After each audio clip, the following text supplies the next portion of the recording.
Shalom and welcome to another in our series of podcasts from Temple Beth Am, a dynamic center for conservative Judaism in Los Angeles.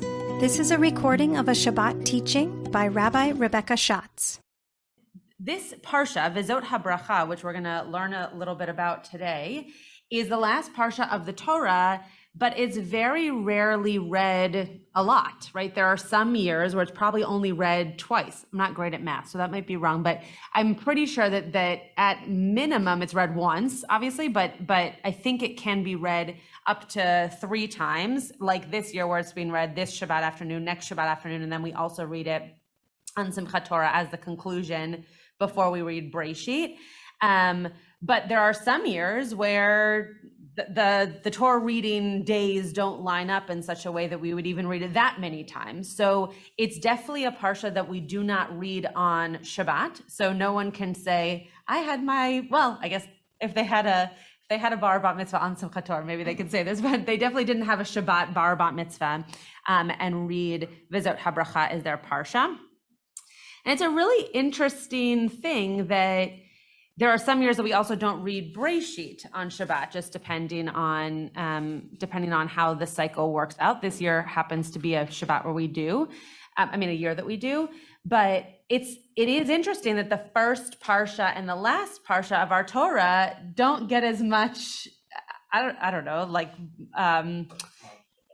Props as the rest of our parsha. You would think that the beginning and the end of a quote book, right, would get, if not more, at least the same amount of honor, of kavod as props, as the other parshiot, as the other sections of our Torah. So I always like to teach on Vizot HaBracha because I feel like if we're not going to read it that much, we should at least learn about it. We should at least know what's going on in it. So we're going to take a look at the last 3 verses of the parsha and then the first verse of Breshit as a way of kind of connecting the two. Sorry. Do you guys have 2 sheets? Okay, great. If you don't, I have more up here.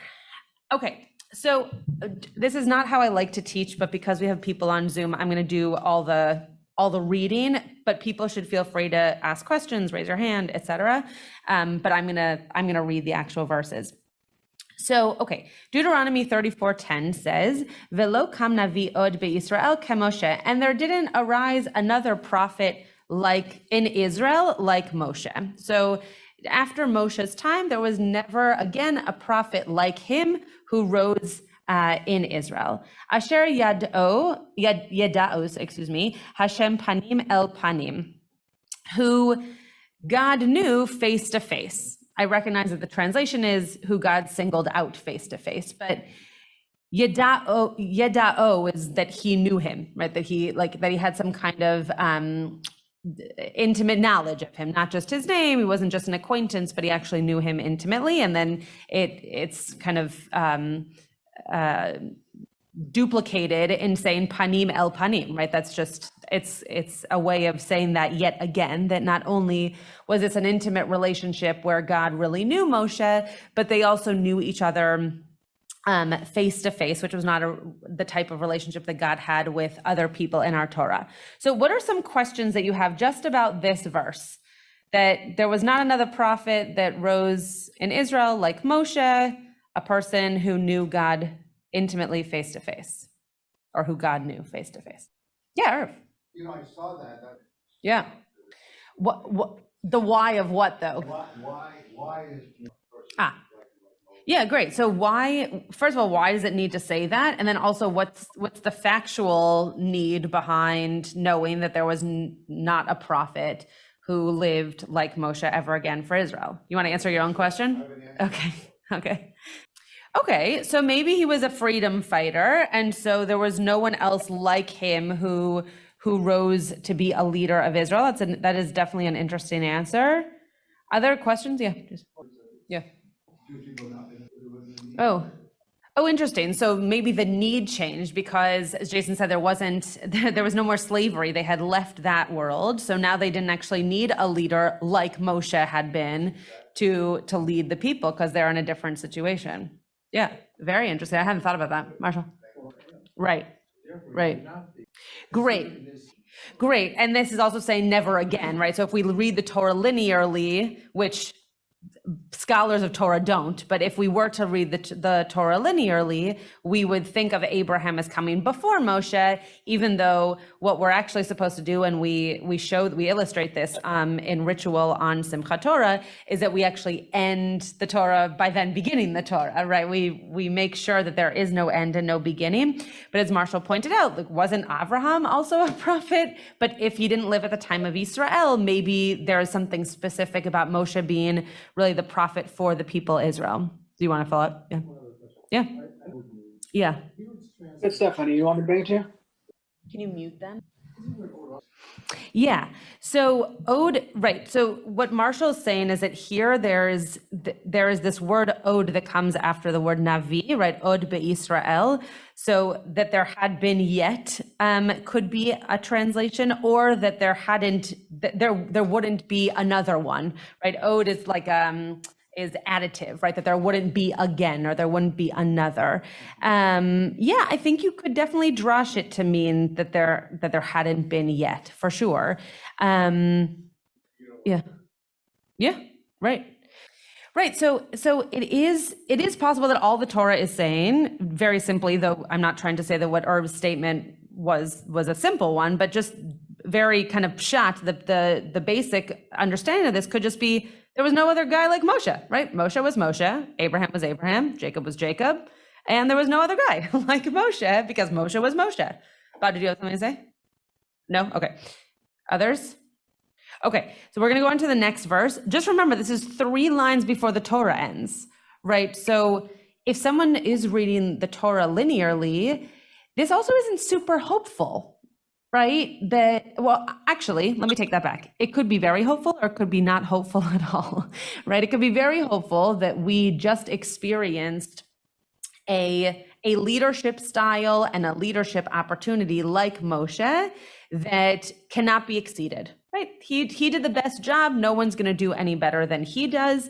And the pessimistic version of reading that is, all right, so like then the people went on after the Torah was written and we were just SOL, right? There was no chance that we were going to be able to do as well as we did in the Torah because there was never again a leader like we had in Moshe.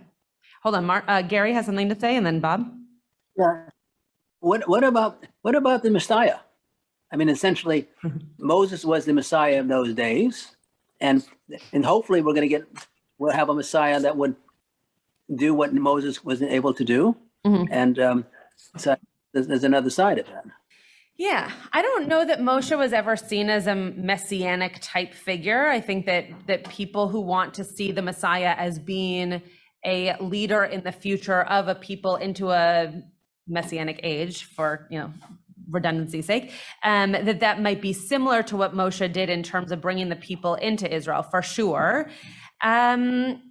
Yeah, I don't know that we think of the Messiah as a leader, because the Messiah actually isn't necessarily going to do anything that would lead the people in such a way. The Messiah just brings on a certain type of time, and then everything kind of falls into place. I mean, at least that's how it's written about, right? The Messiah isn't necessarily going to then take rank as king or prophet to be able to make any of those things happen. Like the temple will be built, sacrifices will happen again, et cetera, but there isn't any reason for us to believe that the Messiah is the one who makes all of that happen. It's just the Messiah is the one who brings it about. Yeah. Right. But I don't know that's not necessarily like what Moshe did in like leading the people into Israel, though, right? Like it's not like that kind of leadership of kind of like corralling the troops. But yes, for sure, it'll be a person who takes initiative and does something that allows the people to come back together 100%. Just not necessarily the like shepherd with a staff splitting the sea type leader. Yeah, Bob. The who knows, right? Yeah. Yeah, the Mishnah, yeah. Mm-hmm. Mm-hmm. What should be enough? Yeah. Oh, I see what you're saying. Got it. Got it. Why do we even need another prophet if Moshe did all this work to pass it on to Joshua, who then passed it on to the elders, who passed it on, et cetera, et cetera, et cetera? Yeah, it's a really good point. And maybe we don't, right? But again, it leaves us wondering then if we're looking, not to quote my own Yom Kippur sermon, but if we're standing in our present and we're looking at our past, what does that tell us about our past, right? What does that tell us about how good we had it? And then to move forward, we feel kind of like, well, how are we going to move forward if we know we're not going to have a leader as good as he was, right? But maybe it's because he passed it down. That's definitely possible. Okay, we could clearly spend many minutes on this one verse, but let's get to the other two also. So the next verse, the penultimate verse of the Torah, Lechol ha'otot ve'hamoftim asher shelacho Hashem la'asot be'eretz Mitzrayim. So the reason that never again did a prophet arise like Moshe is because Moshe had all of these wonders and miracles and it says here signs and portents, which are fancier words from what I've already said, sent to him by God to do for the people in Egypt, leparo lechol avadav lechol artzo. So to do on behalf of God, but in order to affect Pharaoh and all of the slaves and the whole country. Okay. Ulechol hayad hachazaka ulechol hamorah hagadol asher atza Moshe le'enei kol Yisrael. And that's it. Done. Torah over. Okay. That last line, the yad hachazaka, the strong hand that Moshe had, which was at what point? This isn't a trick question. Yes, split the Red Sea. Ulechol hamorah. What is the morah hagadol?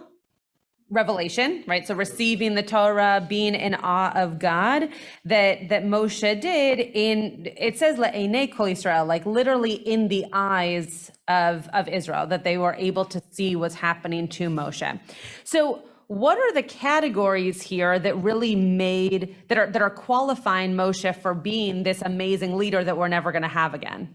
What are the things that he did or that happened to him? Yeah, great. So God told Moshe what to do, right? That's pretty important. And back to Marshall's point, that also happened with Abraham. But if we look at the documentary hypothesis, which I'm not going to get into so much today, but if we look at that, we believe that Genesis was a very different type of writing of Torah than Deuteronomy. So the fact that in Genesis, we had a God that was much more of a personal God, and now we're kind of hearkening back to that kind of God. It is interesting, but what we're seeing here is that Moshe had this relationship with God where God said, okay, I'm going to give you this staff and you're going to split a sea, or I'm going to give you a Torah and you're going to give it to all the people. And there was no one else for whom that happened for, right? No one else had that kind of relationship with God. Yeah. Yeah. Yeah. Uh-huh. Yeah. Right. Yeah, that's definitely an interesting comparison. I think that you could actually say that Abraham, I'll just say Abraham Lincoln, that Abraham didn't actually create the people. Abraham created the nation, right? Moshe created the people because Abraham was the first Jew, right? First rituals, covenant, et cetera, et cetera, et cetera. We're about to have all those really great stories. It's my favorite thing when we start the Torah again, because it's like, oh, thank God, Leviticus. Well, I can wait another few months. Now I'm back in Genesis. It's awesome. But that narrative that we're about to see is the creation of a nation and how to form that nation. Like when you do those projects in first and second grade, like what does it mean to have a nation? And you have a flag and you have, a flower and an animal and all those kinds of things, right? Like that's what Abraham did. He made sure that there were things to go along with them. But then Moshe actually created the people because he provided them with the Torah. He provided them with the rules. He actually literally took them out of slavery to become a people. Yes? Okay. Mm-hmm. Yeah. Mm-hmm. Mm-hmm. Mm-hmm. Sure. Yeah. But again, I wonder if it's just semantics. But yeah. Right. Yeah. No, definitely not. Right. It's just the introduction to the rest of the story, right? Abraham had to do what Abraham did, or else Moshe wouldn't have had the people to create the people, right? It wouldn't be able to go on. Right, right. Oh, very good. So Avraham Avinu, right? Abraham, our father, versus Moshe Rabbeinu, Moshe, our teacher, our rabbi. That is very, very interesting. Right. So the idea that Moshe not only helped us create ourselves into a people, but also was a teacher and was a person who allowed us to understand what it meant to move forward. And Abraham did very important things by helping us grow up. I love that. Thank you for sharing that. Okay. Yes. Mm-hmm. Mm-hmm. That's a lovely drash, yeah. Nice. That is a lovely drash. Okay, so Rashi writes a commentary on this idea of knowing God face to face, and it says Shehaya libo gas bo medaber elav bechol et sherotzeh. So there's more to the commentary. I just gave you this piece. So it means that he had within his heart a familiarity. Right? There was a familiarity that God and Moshe, and I have me talking about Abraham, that God and Moshe had for one another, and he would actually speak with him anytime that he wanted. Right, which we actually know is not true. That's not actually how it ended up working. But it is interesting that Rashi reads it that way, right? That any time that, I guess God spoke to Moshe whenever God wanted to, but not vice versa. But the idea that there was this type of familiarity, right? Think about how we use communication today. The people who you know, if you pick up your phone and you text them or call them, right, they are going to be the ones to answer you. They are the people who are closest to you because they're going to either expect that you are going to be in constant communication with them, or they're like a parent or a sibling or whatever who feel a certain type of responsibility to make sure that they can give you an answer and they can be responsive to you. So that's similar to Moshe and God here, right? That they have this familiarity about one another, that they feel like they can be in constant communication. Sfornos is something very interesting that is going to probably take us on a little bit of a tangent, but that's okay. Sfornos says, and again, I'm not going to read, actually, I'm just going to read in English. No other subsequent prophet ever attained the lofty spiritual stature of Moshe. Okay, so now he's making it a spiritual stature, not the idea of being just a leader, whatever that means. This explained the statement by our sages that no prophet is allowed to innovate something in the Torah since Moses has died. Has anybody ever heard of that before, that law? They're not allowed to change the Torah in any way? Okay. Let me keep reading.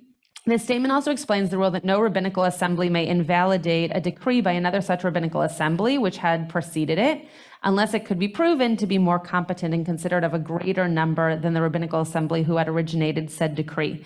So that you basically need to have like real proof and also real backing to your statement, especially if it's a rabbinical, what they mean here is like a Beit Din, right? A group of rabbis who have come together, not the rabbinical assembly of the conservative movement. They're definitely not talking about the conservative movement here. But just the idea that in order to go against another Beit Din, you have to have real reason to do so.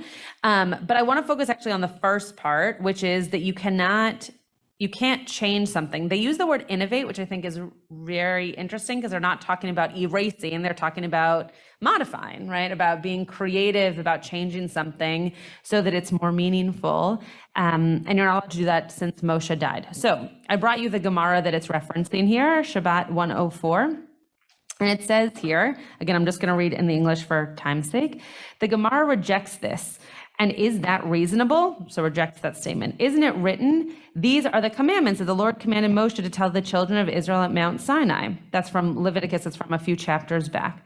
The word these underscores that a prophet is not permitted to introduce any new element related to the Torah and its mitzvot from here on. So what's the problem with this in today's day at Temple Beth Am as conservative Jews? All the time, right? We as conservative Jews are, and I would even argue modern Orthodox Jews and definitely Reform Jews are innovating Torah all the time, right? Right. The Haredim are not, right? The Haredim are not, I mean, they're interpreting for sure, but they're not innovating. I don't think the word innovating has ever been in the same sentence as Haredim, but the idea of, because the whole point is that they're sticking to an old tradition. So it is the antithesis of innovation. That's not to say it's bad, just not innovative. But for us to read this, it's not a tisk, it's just very interesting. So how do we define then what we're doing?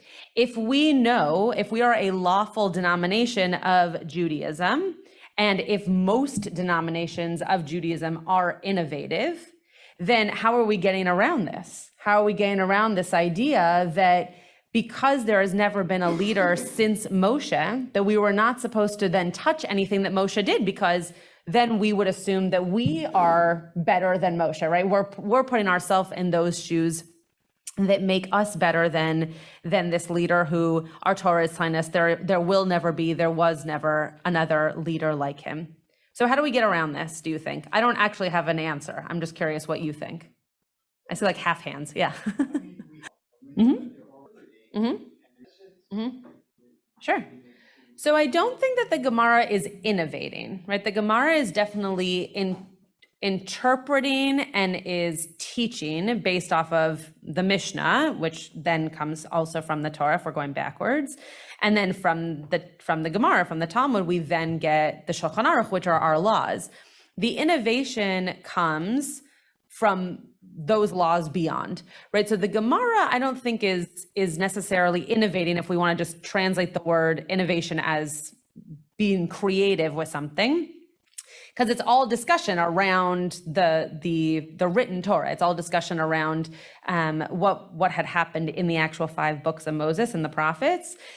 And then when we get to the Shulchan Aruch or the Mishnah Torah by Maimonides, now all of a sudden, when we read it in the 21st century, and obviously before us as well, there are innovative pieces based off of that allow us to, for example, be teaching here with a microphone with a computer in front of me, right? And 2 years ago, we wouldn't have done that at Temple Beth Am. So the innovation is happening all the time, not just in a book. Sure. Right. So maybe we've figured out a survival mechanism that we have to innovate to make sure that the things that we are learning, even from the Torah or the oral Torah, that we are permeating them into our lives in such a way that we are still holding fast to them, but we are also making sure that they are relevant to the lives that we are living and the lives that we want to perpetuate with a real rootedness in the tradition. Yeah, that's great. Marshall, you had a hand up. Yeah. Right.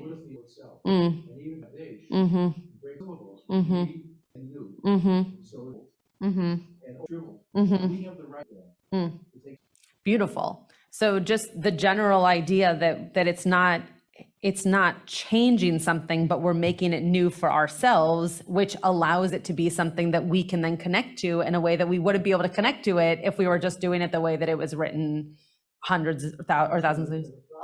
Right. Yeah. Right. Sure. Beautiful. So that we can find ways to make something feel new, be new, ritually experience it in a new way, for us to be able to connect to it. I think that's a beautiful interpretation. And I would argue, as a conservative rabbi, that is why conservative Judaism feels like we can do what we are doing in terms of understanding halakha in such a way that it works for our 21st century lives and minds. Okay, I want to skip to Rabbeinu Bachya. Yeah. And I think that there probably is a difference between ignoring things that would be destructive and innovating things that would allow us to be more connected to them. You're totally right. There are many things in the Torah that were passed down that then got to the Gemara or then got to the Shulchan Aruch, where our rabbis very purposefully made it super, super, super hard to adhere to those laws because they knew that we wanted to do away with them. So, but they didn't say, well, we're just going to get rid of it. They said, here are all the stipulations you would need to quote, follow in order for that to come about. And that's how we don't do it. But yeah, you're totally right. Okay. So Rabbeinu Bachia is going to talk now about the end of the last verse of Torah. So it's a little bit of a change in subject here. But I think I have time to do the whole thing. This is already cut down from what it actually is. So let's see if we can get through it. Okay, I'm going to start it at that time. At that time, God had explained these awesome spectacles as designed to strengthen the people's awe of God and to help them not to trespass, right? So this is the revelation piece here. Moses enumerates events in chronological order. God's miracles had first been aimed at Pharaoh and subsequently at the Jewish people. So this is where we're talking about the Moftim and the Otot, right? That the way in which God was close to Moshe was through these miracles. That what Rabbeinu Bachia is saying, they were first aimed at Pharaoh, but then they turned towards ways of building the Jewish people. The words Asher Asa must be understood as he demonstrated, seeing that he being probably God here, that Moses does not make miracles, but God does. The reason that the Torah here does not write matters in the same order as did Isaiah, for example, is due to the respective level of the prophetic powers of the prophet involved. Moses, as opposed to Isaiah, had been privileged, and by the way, all other prophets, had been privileged to see what are called clear, unblurred visions. So Moshe, because he had that panim el panim, that face-to-face interaction with God, he had these visions that did not need to go through anything else, right? Think about the way in which Elijah speaks or interacts with God, or Isaiah or Jeremiah or any of those prophets. It's always through something else or through a voice of something else, right? It's not a clear vision straight from God with God in your face. Thus it was that the Torah wrote of him, Le'enei Kol Yisrael, he demonstrated everything he wanted to convey to the eyes of Israel, to their most superior means of perception in the clearest possible manner. God was able to convey the meaning of the emanations to the people. I believe, Rabbeinu Bachia believes, that this is also the meaning of, okay, we're just gonna skip that. Forget that I even read that sentence. Okay, here I'm in the bold. You have to appreciate that seeing that both the Torah and the concept of the Jewish people preceded the creation of the universe. Okay, let me read that again. Both the Torah and the concept of the Jewish people preceded the creation of the universe. So the creation of the universe happened, according to Rabbeinu Bachia, after the Torah and the idea of the Jewish people was already established. Okay. The Torah commenced with the word Breshit and concluded with the word Yisrael. So what Rabbeinu Bachia is drashing here is that because it starts with the word Breshit and it ends with the word Yisrael, that we're supposed to understand that Torah and the Jewish people came before Breshit, because the way that we're going to read it is that there was this creation of Israel and then Breshit. Right? On Simchat Torah, that's what we do. We go straight from the end right into the beginning. And if you weren't to know that we're going from one side of the Torah to the other, you might think, oh, the creation of the people of Israel, and then there was creation of the world. Right? It's not the way that we typically think about our Torah, because we typically quote start with the creation story, but Rabbeinu Bachia is saying that is how he's understanding this for this particular drash. This Torah which Moshe presented to the entire people of Israel is a true Torah, something which is eternal in its function as a salvation for the Jewish people, because it came before creation, right? It's true in true meaning authentic, right? Not meaning factual, but meaning that it is authentic because it came even before creation, right? It came before we were even established as anything. It commenced with the letter Bet, right? Bereshit starts with the letter Bet and ends with the letter Lamed. Yisrael ends with the letter Lamed. You've probably all heard some of these drashot that are about to come up, which represent between them the 32 paths of wisdom contained in the Torah. If you read these two letters from back to front, Lamed to Bet, you have the allusion to the fact that sooner or later, the world as we know is subject to unraveling, to returning to the state it was in at its beginning. So if you read from Yisrael, then to Breshit, a few words later, you get the words tohu vavohu, right? So the world unravels. It goes from being very established. We have laws. We know what we're supposed to do. And then all of a sudden it's unraveled. That's all happening on Tuesday. You can come hear it happen. The word lev, heart, is what we get when reading the last letter of the Torah, first followed by the first letter of the Torah. You've probably heard that before. Lots of rabbis like to drash on that. Heart is symbolic of ratzon, of will. The will of God is the key to the continued existence of any phenomenon.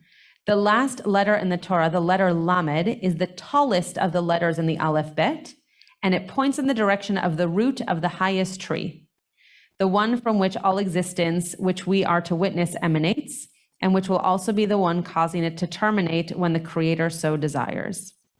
Okay, so I'm not going to get into that little midrash right there, but you're seeing how these letters that are connected because of the way that we read the Torah. We go from Yisrael straight into Breshit, so that Lamed and Bet are very closely connected, are making us think almost backwards about what it means to be a people, and then going into this creation story where not only are we not a people, but we are in complete disarray and we're not even created, right? We're dust of the earth. So the first line of the creation story and of our Torah is Breshit bara Elohim et hashamayim ve'et haaretz. In beginningness, right? In what it means to begin something, created God the heavens and the earth. There is nothing there about human beings. There's nothing there about a nation. There's nothing there about unity. It's actually completely divided, not about people at all, and is obviously going to start our creation story, which we know goes on from there. So first of all, does anybody have any comments on this? And then I'll wrap up the idea here. Okay.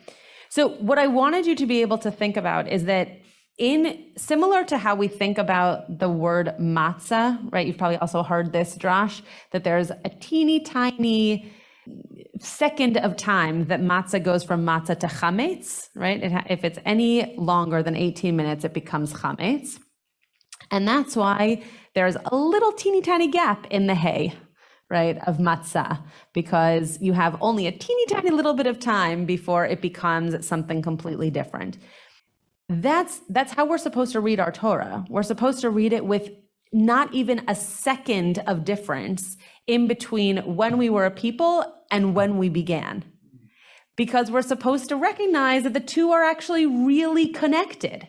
We have to be very connected to our beginning story for us to imagine how we got to be a people, and vice versa. We have to know the beginning story to understand how important it was that then we became a people. So I put the heart of our matter as the title because of lev and the fact that the whole Torah is then encompassed in this word lev.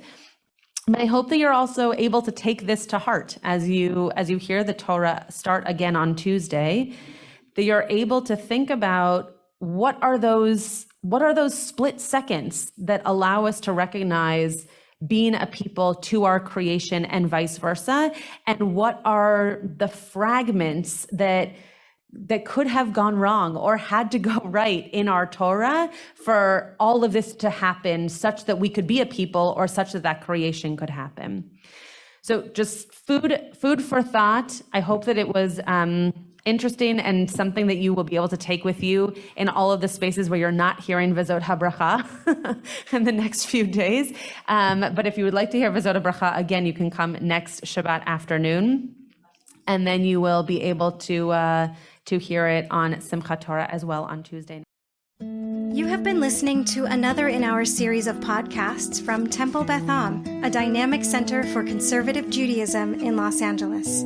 If you enjoy these podcasts, we invite you to write a review on the Apple Podcast site or wherever you get your podcasts. For more information about Temple Beth Am Los Angeles, go to tbala.org